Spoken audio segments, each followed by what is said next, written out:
Right, you two shut up. Whoa. A little statement.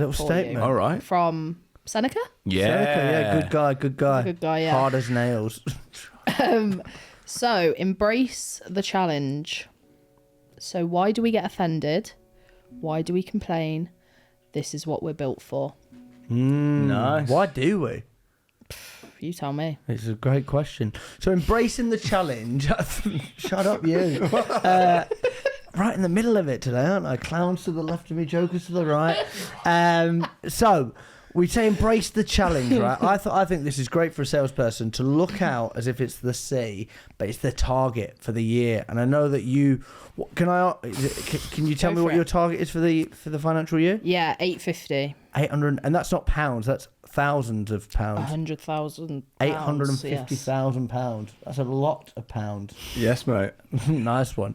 850 grand. So when you look at your target for the year, that's like a big old challenge. How do you said the sea is the target? And you're looking at the ocean. Yeah, I know, it's the target. Yeah, exactly. How to ruin a view. How do you break that down for the year? Like, how do you put it into digestible chunks? How do you attack that from all angles? Yeah, I think when you first see like a big number like that, you're like, I can't do it. So it's definitely important to mention before, like reverse engineer it. So break it down by how you're going to get there based on your your previous or what you feel like your average order value might be. And then all of the activities and metrics that are going to get you to that. So every quarter I need to be at X, every month I need to be at Y, every day I need to be making sure that I do this. And then if you want to be even more teacher's pet, you can factor in like your holidays and everything else so that you're like really clear on, even if I have a week off, maybe I have to make that up like the few weeks before, or I've got like a bit of a buffer for the weeks after, or whatever it might be. But yeah, looking at that number for the full year initially is like, but then once you break it down, it actually feels a little bit more chill. Nice. I feel like you can get to it. Have your money beliefs changed since you started working in sales? My money beliefs? Yeah, so like, what do you mean? So like if I took you as on the roller skates doing the waitressing, and I said you've got a target of 850,000, would that have been like, come on, who can do that? Yeah. Or you always just like, oh yeah, money, like whatever, it comes and goes. Like what have your beliefs changed? Yeah, actually a lot. And it's funny because my partner James is I'll put his Instagram handle in the comments.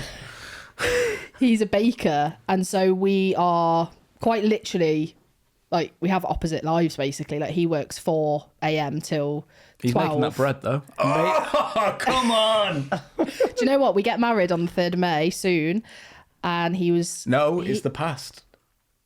Oh yeah, we've just got married. Yeah, we've just got married. How was that wedding of yours? Yeah. What was really good? It was yesterday. Yeah. Lovely. Wow. What was flew straight back. What was the bread course like? Lovely, actually. Yeah. Good. Lot Go of on. tequila. You were saying. So, what did he do at the wedding? So he said something in a speech about making the bread, and Soph makes the bread as well. Nice. I haven't delivered that very well, but you get the gist. I get it. And did the sunrise and the yeast? Come on, I've got another one for you. Mate. Hey, mate. Don't do that. Oh, nice. Can't remember where it was. The money beliefs, how they've evolved. Yeah. So yeah, in terms of like, sometimes I'll say, oh yeah, I'm working on like a 127k deal, and he's like, what? But I do feel like you get accustomed to like those kind of figures, and then you're like, well, it's nothing. But then for other people that potentially don't work in the space or just don't hear those like numbers often, they're like, what? Someone's spending 130 grand on some software? Like, what do you mean? Yeah, it's mad. So yeah, my perceptions have definitely changed on money generally. And yeah, if you'd have told me that at 22, I'd have been like, that's not possible. What do you mean? What do you mean you can close that amount of money? I like when I talk to salespeople, I really like to understand, because obviously you're closing high ticket product, and I'm guessing that you smashed your target last year. I'm guessing there was some nice commission on the table. Just a bit. Just a little bit. Pocket change. So what is like, I do this with our salespeople, but like, what's the why? What's the North Star? Like, what is the reason you get out of bed in the morning, you face that rejection, you roll with the punches? Why do you do that day in, day out? Because commission and money is one thing, but a lot of the time it goes a little bit deeper than that. I genuinely think there's no better high. Maybe it's in top 3 highs of like closing a big deal and like feeling like that accomplishment of like, 1, you know how much commission you're going to get from it, and 2, you just feel like you've actually done something that's tangible, and like I've gone through this whole deal and worked with all these people and I'm actually like solving a real challenge. So I definitely get genuine satisfaction from doing that. So I think we were talking about this yesterday actually. There's, when people say money doesn't make you happy, I think that comes from a place of people that potentially have either been born into money or are not happy with other things. But realistically it does, because it gives you freedom to be able to make choices that you can go and travel, you can do whatever. So the things that are important to me, money allows me to do more of that and more often. And so that's really my why. You earn a lot of money in tech sales. Maybe more, maybe it's like, I think it was actually, I saw somewhere on LinkedIn. I mean, I sound like my mum, you know, when you hear something you're like, that's true. That's a fact. That's true. I saw it on LinkedIn. It must be true. But I think tech sales, people earned the most in America in 2024 in tech sales. Wow. Really? Yeah. What was it was the like number one investment job? banking, tech sales, and then like, I don't know, neurosurgery or something like that. What about OnlyFans? Yeah. Actually, Maybe that. Because I've heard some of that. You know, when that guy goes around saying, like, what do you do for a living to afford this tank or whatever they drive around it? And he's like, I'm an OnlyFans woman driving a tank around LA. And what's his name? Hey.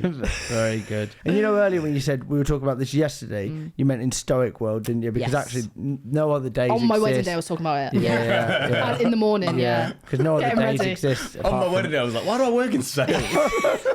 Let's have that thought. from- Beautiful. I've been Jack Frimpson. I've been Zach Thompson. I've been Sophie Ellis. Remember, you will die. How much money do you make? Bye again.